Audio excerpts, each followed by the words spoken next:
Programme गुफ्तगू के साथ मैं हूं आपका मेज़बान मुस्तफ़ा कमाल पाशा। जैसा कि आप जानते हैं कि हम अपने प्रोग्राम में चुनिंदा लोगों को दावत देते हैं और उनसे गुफ्तगू करते हैं ताकि हमारे जो नाज़रीन हैं उनकी मालूमात में और उनकी इल्म में इजाफ़ा हो सके। आज हमने दावत दी है एक पढ़ने लिखने वाले, हकीकत में रिसर्च करने वाले सहाफ़ी जनाब कैसर बड़ाई साहब को, जो हमारे साथ आज शरीक गुफ्तगू हैं। और ऐसे ही हमारे दूसरे मेहमान हैं, आप एक माहिर कानूनदान हैं और सियासी सूझबूझ भी रखते हैं और अपना मखसूस नुक्ता नज़र भी रखते हैं और उस पर इसरार भी करते हैं। मियां लियाकत साहब हमारे साथ शरीक गुफ्तगू हैं। आप दोनों का शुक्रिया कि आप हमारे प्रोग्राम में तशरीफ़ लाए। कैसर बड़ाई साहब, आपसे बात शुरू करते हैं।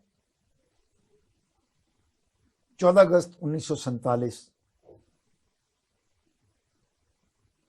कायदे आज़म मोहम्मद अली जिन्ना और उनकी टीम, जिसमें उसी के कद काठ के लोग शामिल थे, सरदार अब्दुल रब निश्तर, लियाकत अली खान, अला आज़ल की आज पूरी एक लिस्ट हमें नज़र आती है कि उन्होंने दुनिया की सबसे बड़ी ताकत बरतानिया के साथ पंजा आजमाई की और दुनिया की आबादी के लिहाज से बहुत बड़ी कौम हिंदू, उनकी सियासी क़यादत कांग्रेस के साथ पंजा आजमाई की और फिर मुसलमानों की दीनी क़यादत, और वो उलमा इकराम इतने बड़े थे कद काठ के लिहाज से, अपने मर्तबे के एतबार से, कि उनको अगर देखें तो टोपी गिर जाती थी। और उनके मुकाबले पे मोहम्मद अली जिन्ना अपनी टीम के साथ उन्होंने ये जंग लड़ी। एक दिन भी जेल में नहीं गए, एक भी गमला नहीं टूटा और उन्होंने दुनिया के नक्शे में उस दौर की सबसे बड़ी इस्लामी रियासत तख्लीक करके दे दी। क्या कहेंगे आप? सर, बात यह है कि ये जंग Quaid-e Azam was the final actor in the story, जिसने पाकिस्तान बनाया। उससे पहले ये तो उस दिन ही शुरू हो गई थी जब मुसलमानों का यहाँ पे आके फ्रॉम द शमाल कब्जा होना शुरू हुआ और हिंदू चले गए गुलामी में। अब उसका नतीजा ये निकलना था कि हिंदुओं ने असल में आहिस्ता आहिस्ता उनके पास कोई हल नहीं था। 700-800 साल तक मुसलमान जो है डोमिनेट करते रहे। अब जब अंग्रेज आया उसने उनको उठा लिया, क्योंकि मुसलमान तो ज़ाहिर एक हुक्मरान तबका था और गुलामी असल में मुसलमानों के हिस्से में आई। वो तो हिंदू तो पहले ही गुलाम था, लिहाजा उसने फौरन उनके साथ नेगोशिएट किया, उनके साथ कंप्रोमाइज़ किया और मुसलमानों को दबाने के लिए एक मैदान सजाना शुरू कर दिया। ये कुछ 1700 ईस्वी में राउंड अबाउट खेल शुरू हुआ और 1947 तक जारी रहा। अब इस दरमियान हज़ारों लोग आए, हज़ारों चले गए, मुख्तलिफ लोग मुख्तलिफ जगह पे काम करते रहे। Quaid-e Azam was one of the brilliant man. He was genius छोटा लफ्ज़ है। अच्छा, he was more than that. I am sorry कि मेरे पास इतनी बड़ी डिक्शनरी नहीं है कि मैं उनके लिए कोई लफ्ज़ तलाश कर सकूं। But he was a extraordinary man ever produce in history. Muslims were, majority of Muslims were divided between the 2-3 parts. One was who was very serious for the Muslim welfare. Other was the selfish peoples. उनके लिए ये था कि अगर पाकिस्तान बन जाता है तो वो उनको वहाँ पे क्या मिलेगा, रीगल में कितनी बिल्डिंगें हमें अलाट होंगी।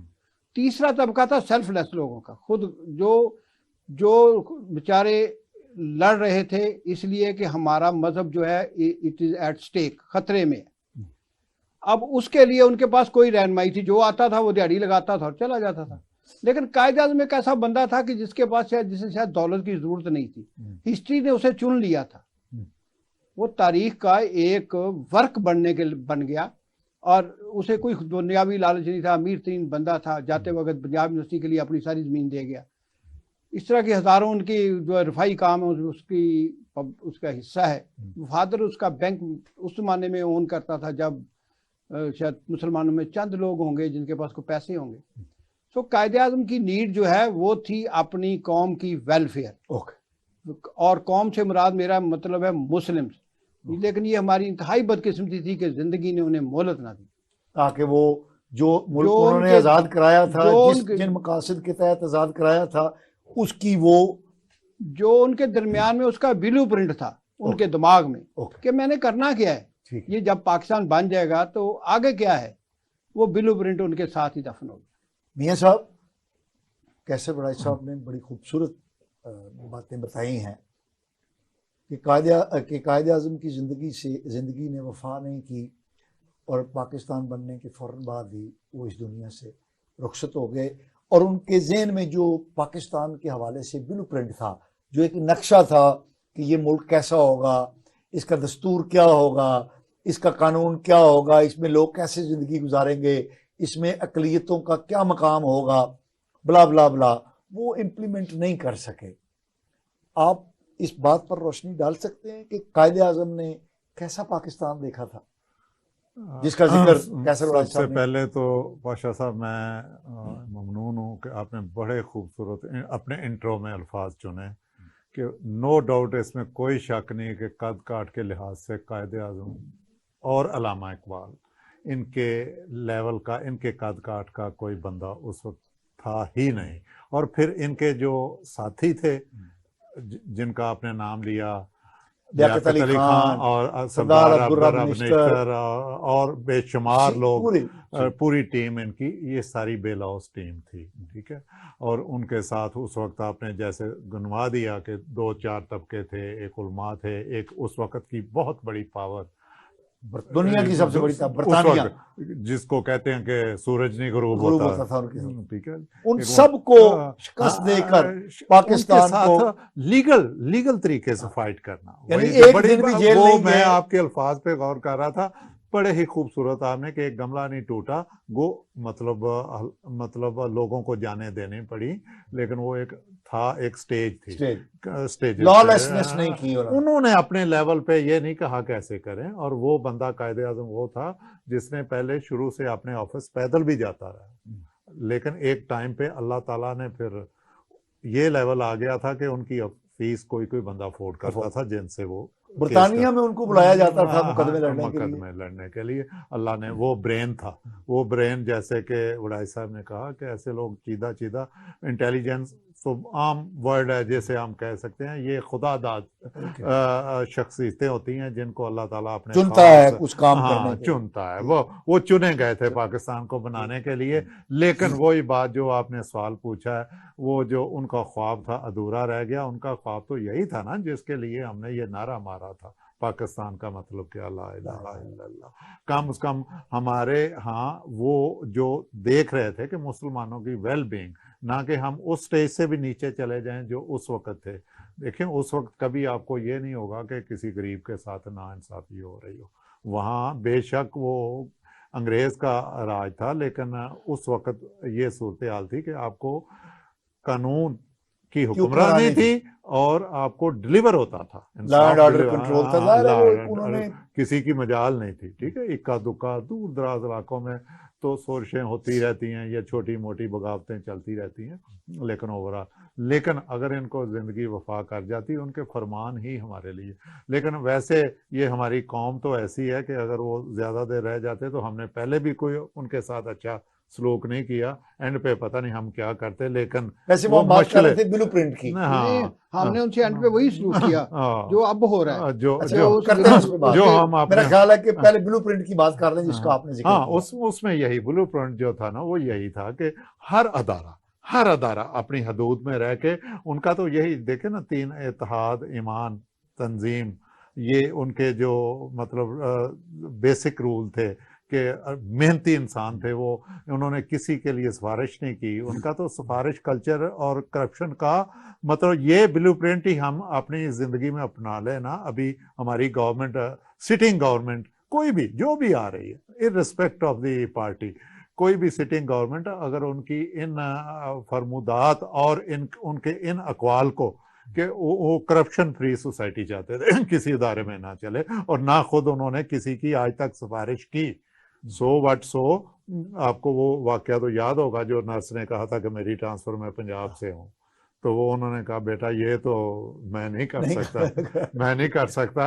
हाउ इज इट पॉसिबल कि सिटिंग पीएम उस वक्त का गवर्नर गवर्नर जनरल। जनरल, और वो मतलब इतने खूबसूरत अल्फाज। तो उसका तो ब्लूप्रिंट यही था कि हम 2-3 चीजें अपना लें तो हमें किसी चीज की जरूरत नहीं रहती। कैसे साहब, एक तरफ हम देखते हैं कि क़यादत इल्लामा इकबाल, फिक्री क़यादत, कायद आज़म मोहम्मद अली जिन्ना और उनके साथियों की पूरी टीम, स्टालवर्ट्स, बड़े लोग, किरदार के एतबार से, नज़रिए के एतबार से, अमल के एतबार से, फ़िक्र के एतबार से स्टालवर्ट्स, जिन। और फिर हम आज देखते हैं तो जो क़यादत की लाइन लगी हुई है, नवाज शरीफ, शहबाज शरीफ, मौलाना फजल रहमान, इमरान खान, बिलावल भुट्टो, अला हज़ल क्यास, ये है। कैसे कंपेयर करेंगे? सर कंपेयर क्या करना है, वो एक आदमी था, मरते मैदान था। ये कारोबारी लोग हैं, पैसे कमाने आते हैं, जब कमा लेते हैं तो चले जाते हैं, फिर दूसरा आ जाता है। असल मसला ये है कि इनमें आइडियोलॉजी है ही नहीं। इनको सिर्फ गुफ्तार करने का तरीका आता है, बात करने का फन आता है, लोगों को बेवकूफ़ बनाने का अंदाज आता है, और उसको इस्तेमाल करके ये अगली मंजिल पे चले जाते हैं। फिर इक़्तिदार में आ जाते हैं, वो चला जाता है, दूसरा आ जाता है। इकबाल कायद आज़म बेचारा तो आखिर में उसने फातिमा जना का, मुझे वो जुमला नहीं भूलता, उसने कायद आज़म वाज वेरी सीरियसली इल, तो उन्होंने कहा ज़ियारत में जब हाँ थे, फाती तुझे पता है ये लोग क्यों आते हैं रोज़ मुझे देखने, या मतलब क्यों देखने आते हैं? तो फाती ने कहा मुझे नहीं पता। उसने कहा ये देखने आते हैं कि ये कब मरेगा। जी मियाँ साहब, क़यादत मैंने जैसे कहा, आप हाँ, कैसे इसको देखते? देखें जी, मतलब वही बात है कि कायद आज़म माशाल्लाह मतलब उस लेवल का जो क़यादत के लिहाज से तो उनका कोई कंपेनियन नहीं, मैच ही नहीं। मैच ही नहीं। ऐसे हम कहें वो लीडर मतलब जिनके देखें उनकी मुखलसी का और उनकी क़यादत और उनकी लीडरशिप, वो इंग्लिश में तकरीर करते लोग खामोश होकर सुन रहे हैं। वो आपकी बात बड़ी होती है नाजरीन। ये मियाँ साहब ने मुझे वाकया याद आ गया कि लाहौर में जलसा हो रहा था, तो एक बुजुर्ग आदमी छड़ी पकड़ी हुई है और वो सर ला रहा है। कायद आज़म अंग्रेजी में तकरीर कर रहे थे, तो एक गैर मुल्की साफ़ी ने मुतरजम के जरिए पूछा कि बाबा तनु ये समझ आ रही है कि कह रहे हैं? बाबे ने कहा यार समझ तो नहीं आ रही, लेकिन वो जो कह रहे हैं सही कह रहे हैं। यानी अवाम की, मुसलमानों की एतमाद का ये लेवल, क्योंकि ना मैं नहीं पता की कह रहे हैं, पर जो भी कह रहे हैं सही कह रहे हैं। दूसरा ये थी कि वो जो बात है ना हमारी, कि जो दिल से बात निकलती, वो इतने सिंसियर थे अपनी कौम के साथ, अपनी कौम के साथ, कि उनकी दिल की आवाज़ थी वो, और कोई उनके पीछे गरज या कोई लालच या कोई ट्रांसफ़र ऑफ इनहेरिटेंस के मैंने आगे बहन को दे के जानी है अपनी गवर्नरी जर्नी, या कोई और लालच नहीं था। वो तो बिल्कुल for the well being of the Muslim community. यानी देखें, कायद आज़म मोहम्मद अली जिन्ना यानी सियासत में आने से पहले वो हिंदुस्तान लेवल पर उनकी खुश लिबासी मारूफ थी, वो उनकी आखिर तक रही, ठीक है, लेकिन वो अपने पैसों से। फिर वो जो सिगार पीते थे वो भी अपने पैसों से। फिर उनका जो लिविंग स्टाइल था, स्टैंडर्ड था, वो मतलब जो बरतानिया की एरिस्टोक्रेसी है उस लेवल का था। लेकिन जब उन्होंने एक रास्ता चुना, अपने मुसलमान, अपने कौम के लोगों की आज़ादी का रास्ता चुना, तो फिर वो अपनी जो उनकी लाइफ है उसके अंदर जो सादगी आ गई वो भी हम देखते हैं, और वो अपनी जिंदगी में भी देते रहे और मरने के बाद भी देकर गए बेवकूफों को। ये वो अपने तमाम एसेट जो है वो डोनेट करके गए, और बेशुमार एसेट थे उनके, और वो सारे एसेट जो थे वो उन्होंने, ये नहीं को अपनी गवर्नर जनरल तो वो अपना कितना अरसा रहे, महीनों में रहे, ये सारे उनके पहले अपने थे और अपनी कमाई से, यानी थी उनकी जो प्रैक्टिस थी, जो लाइफ स्टाइल था वो बिल्कुल लाइफ स्टाइल उनका बिल्कुल एरिस्टोक्रेसी, बड़े आदमियों का। लेकिन clean and neat. Clean, Their और वो moral authority. और जब he was a man with moral Moral authority.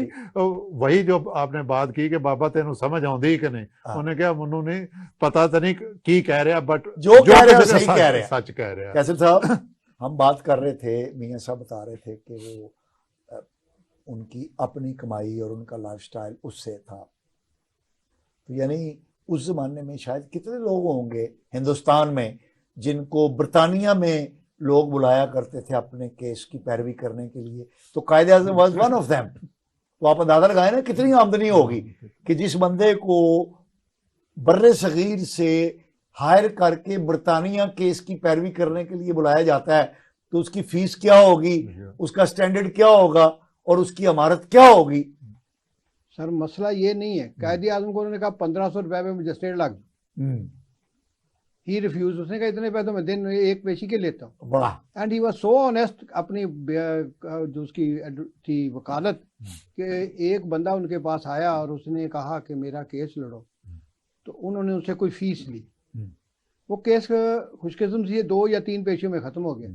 उन्होंने एक्सपेक्ट किया था कि ये 5, 10, 20 पेशियों तक चलेगा। और जब वो बंदा आया उन्होंने कहा भाई ये अपने पैसे भी साथ ले जा, क्योंकि मैंने इतनी पेशियों के पैसे दिए थे, पेशियां 2 में मुकदमा या 3 में खत्म हो ये बाकी पैसे तो बाकी तुम्हारे ले। ये है वो लेवल जो ट्रांसपेरेंसी वो चाह रहे थे कि मेरे बाद इस कौम में डेवलप हो।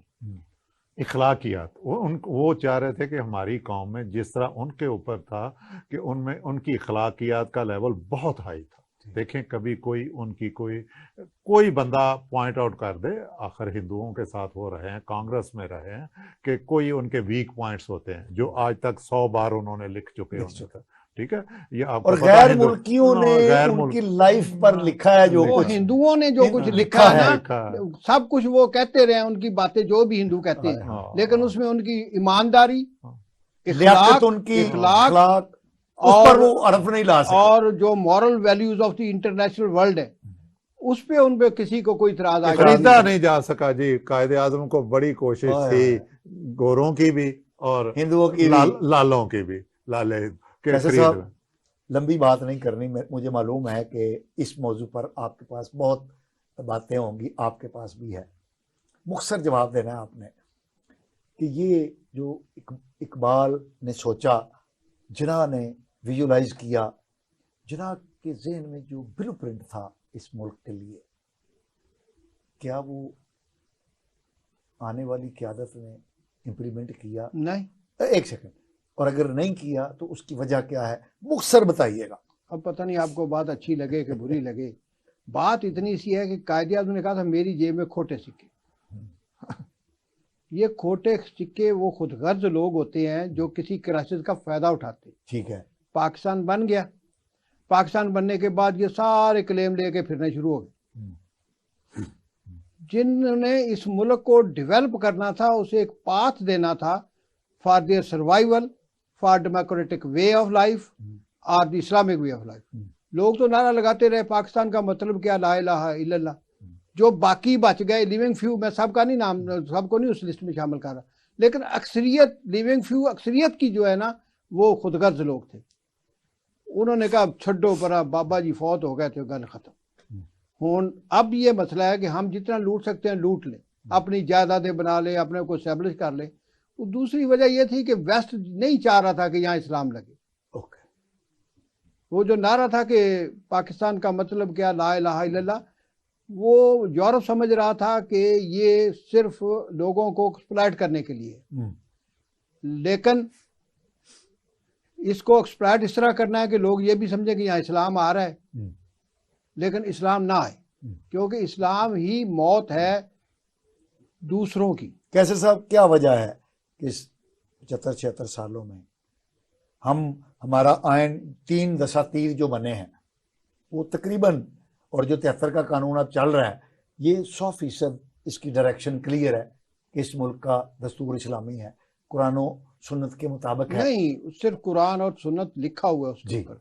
तो पाकिस्तान का इटसेल्फ नेम है इस्लामिक रिपब्लिक ऑफ पाकिस्तान। ठीक है, तो क्यों नहीं फिर ये, तो वो बंदे ही नहीं रहे। कायदे आज़म बेचारा कायदे आज़म किस बात पे रोते गए कि मेरी जेब में खोटे सिक्के, और खोटे सिक्के बाद में रह गए।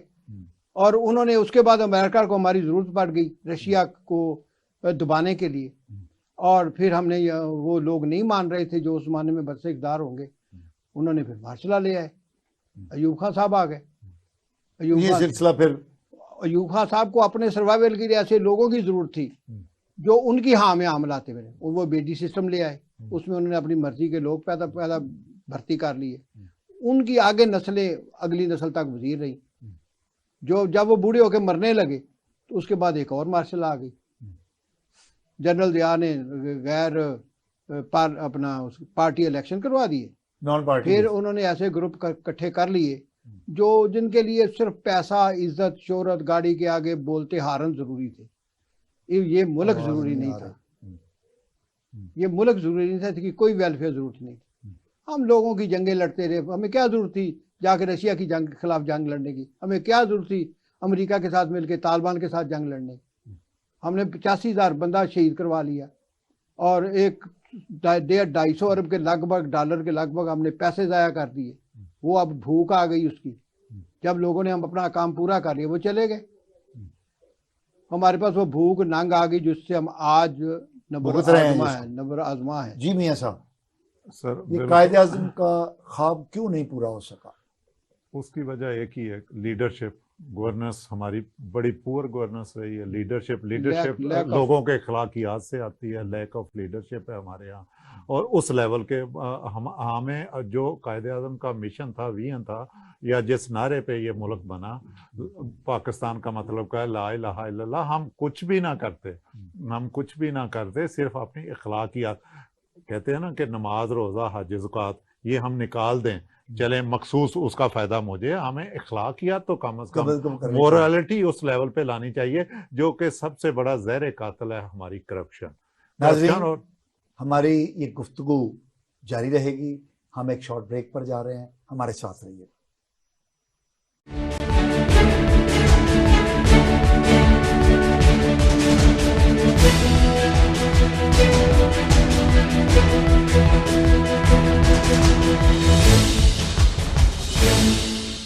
इंडियन फौज की तरबियत में ऐसी क्या चीज शामिल है जिसकी वजह से वो किसी भी मुसलमान को क्यों समझ लेते हैं कि ये मुजरिम है? डोनाल्ड ट्रंप पर फर्ज जुर्म आयत पहली फर्ज जुर्म है जो किसी अमेरिकी सदर पर आयत की गई है। इंडिया में बहुत अहम इशू खड़ा हुआ है जो नरेंद्र मोदी की डिग्री का है। उन्होंने एक ऐसी सब्जेक्ट में डिग्री ली है जो दुनिया में कहीं नहीं पढ़ाया जाता। जो रूस ने जंग मुसल्लत की यूक्रेन पे, उसकी पहली सालगिरह हुई 24 फरवरी को।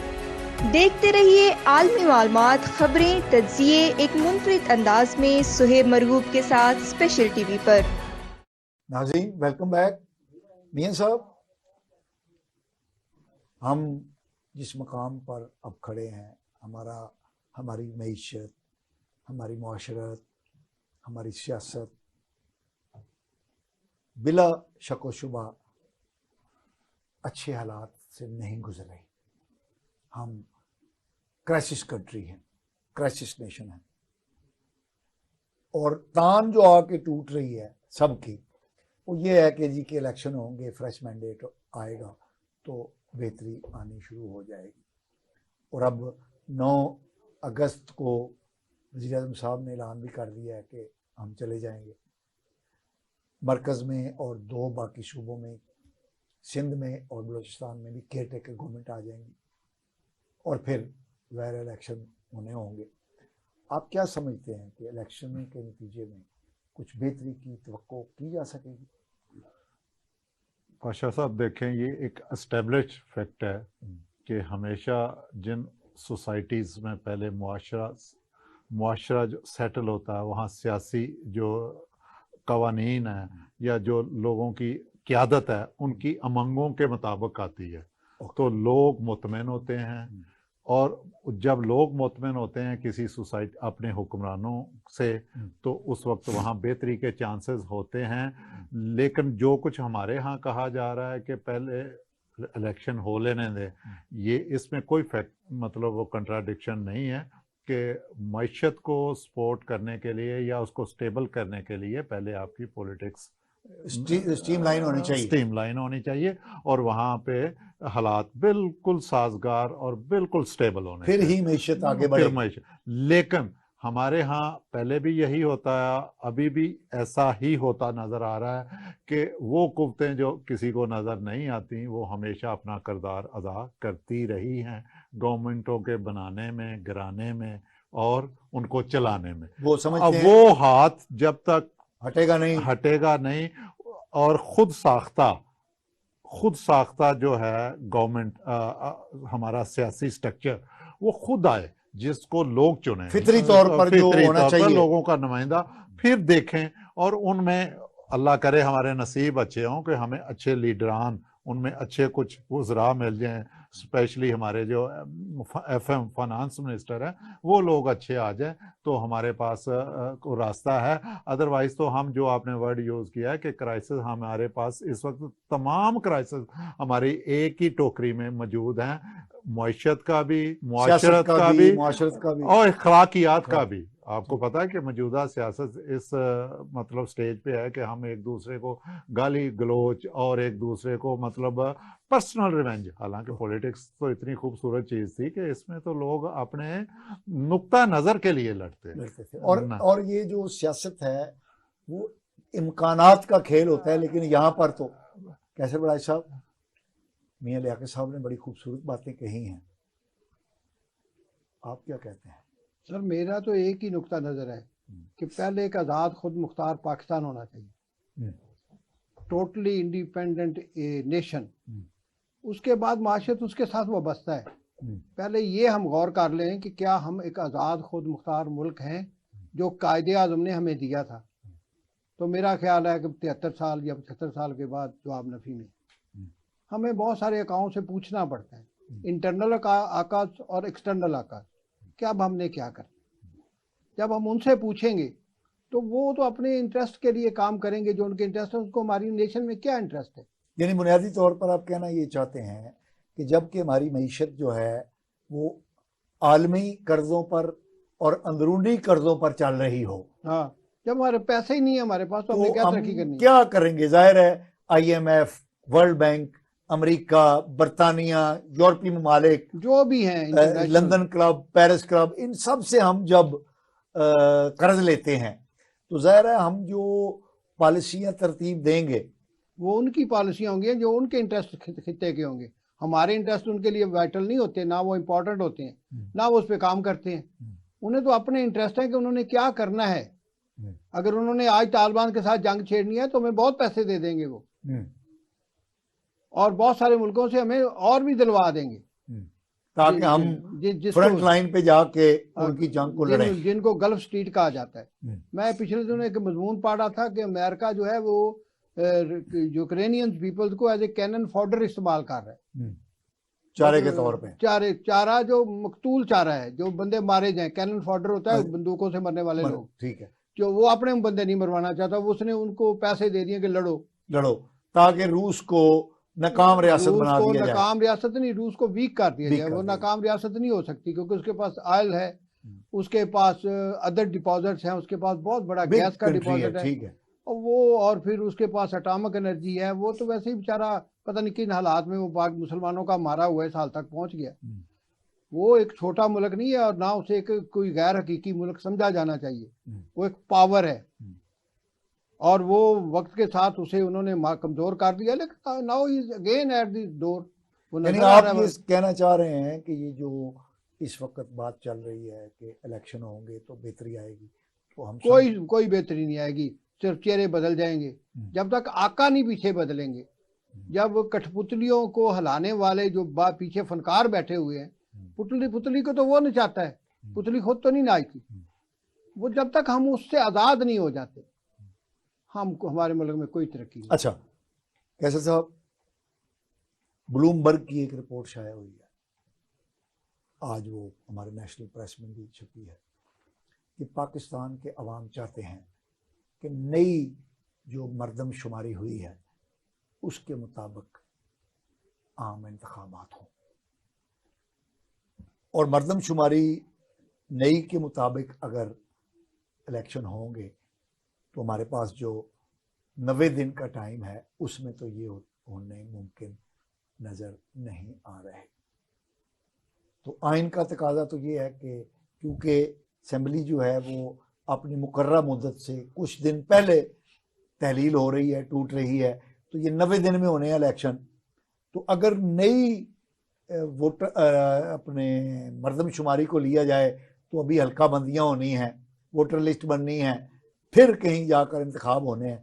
तो ये 90 दिन में तो ओ इंतखाब भाई, क्या 90 दिन और क्या 290 दिन, आप किस चक्कर में पड़े हुए हैं? हमने वो इलेक्शन करवा लिए थे पंजाब के और केपी के। हमारी अदालत कहाँ चली गई थी? अब भी शायद वो कहीं किसी पुरानी फाइल में वो पेंडिंग केस पड़ा होगा। तो भाई, जब तक मालिक नहीं चाहेंगे कुछ नहीं होगा। मालिक चाहता है कि हम सबसे पहले जो है ना तालिबान का बेड़ा गर्क करें, ताकि हम चाइना के साथ जो सर्कलिंग है उसको मुकम्मल करें।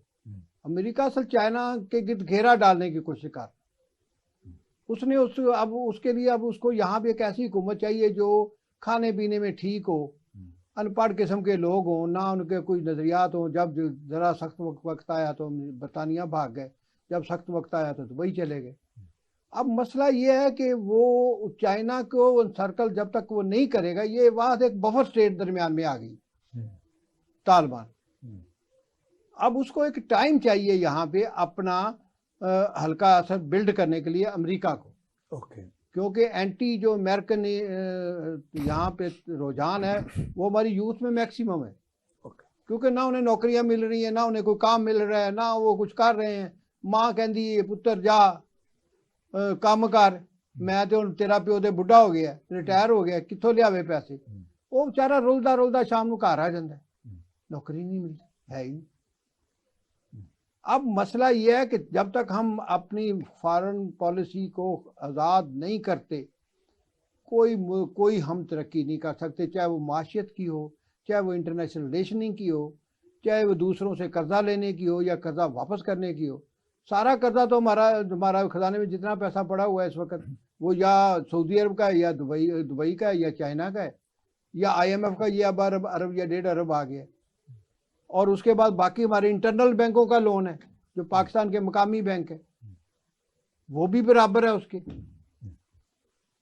उन्होंने एक अच्छा कारोबार समझ लिया है बैंकरों ने, अपने मुल्क में ही कर्जा दे के उससे सूद लो और मौज करो।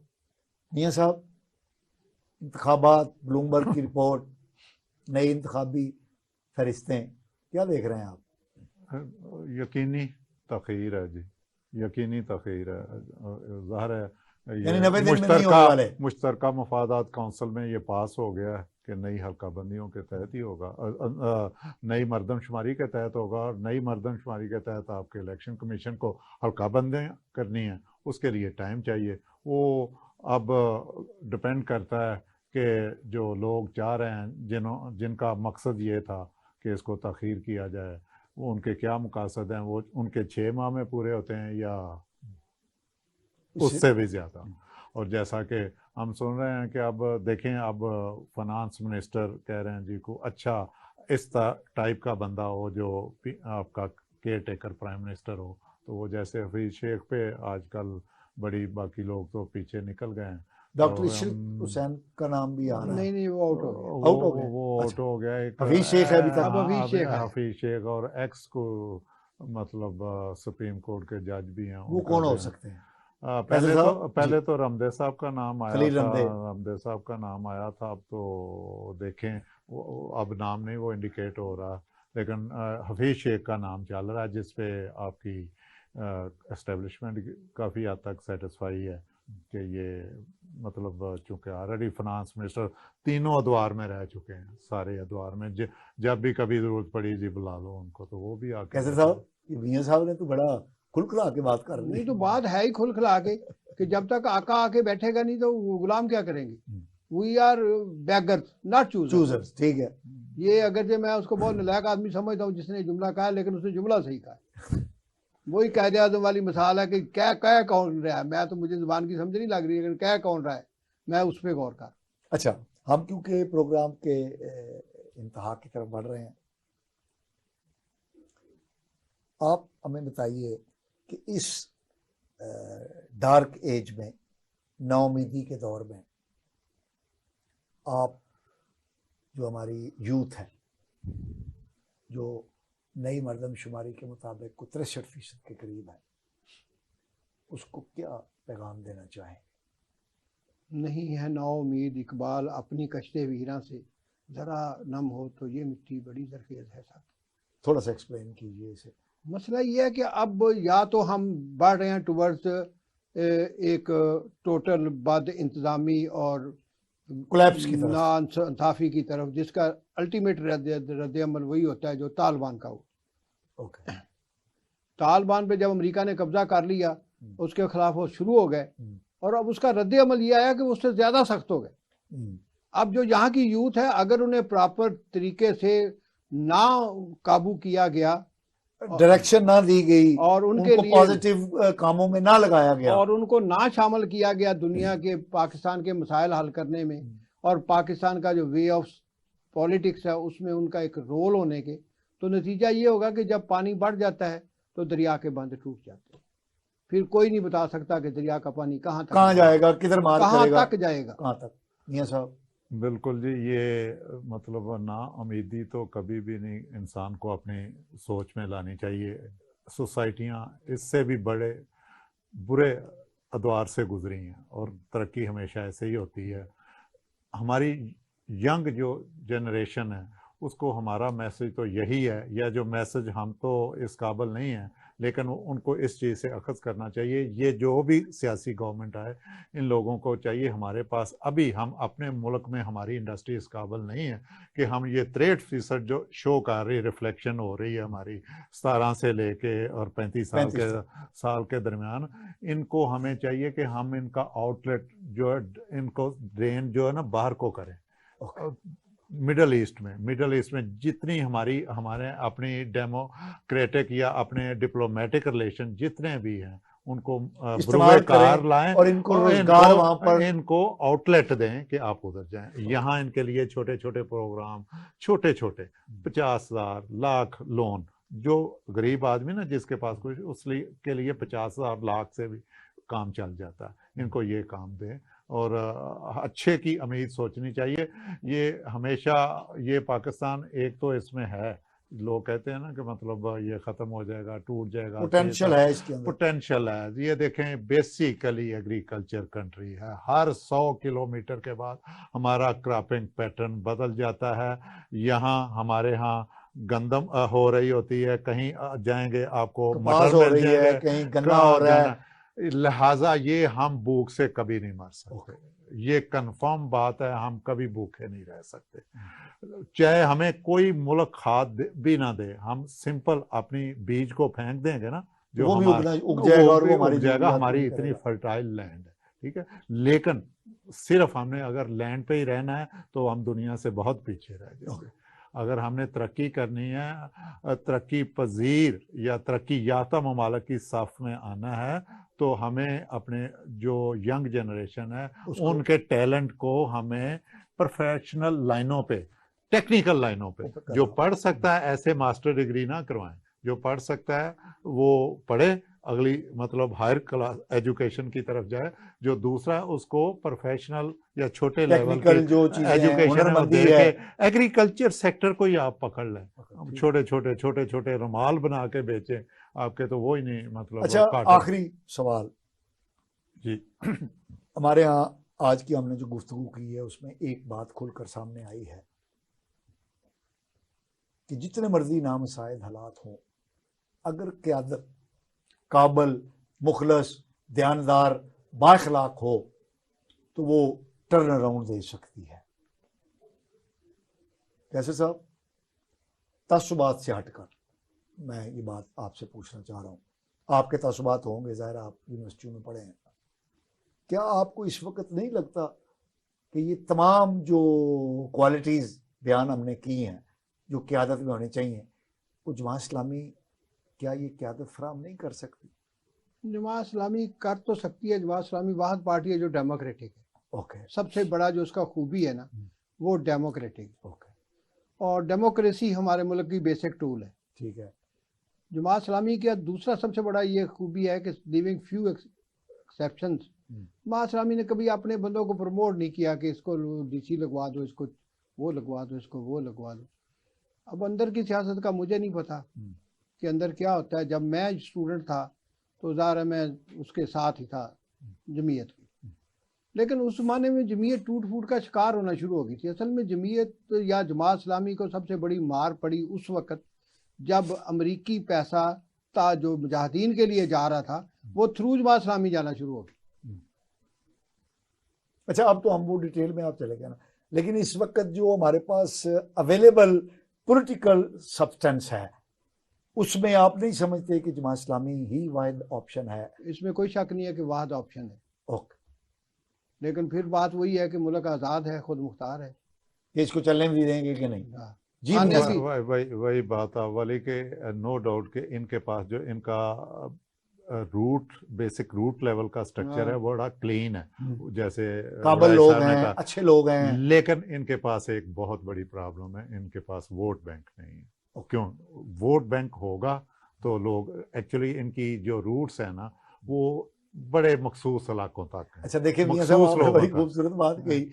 इसका मतलब ये है कि जो अवाम को इस वक्त जूते पड़ रहे हैं महंगाई की सूरत में, लॉलेसनेस की सूरत में, बद अखलाकी की सूरत में, उसकी जिम्मेदार फिर अवाम ही हुए ना, कि उन्होंने अच्छे लोगों को चुना ही नहीं, नहीं उनको नहीं, जब मौका नहीं, दिया। नहीं नहीं नहीं नहीं पाशा साहब देखो, लोग जो अवाम है ना हमारी बड़ी सादा सी है और बड़ी मासूम है, अनपढ़ लोग हैं ज्यादा। मोस्टली। देखिए हमारे लिटरेसी रेट कितना है, ठीक है।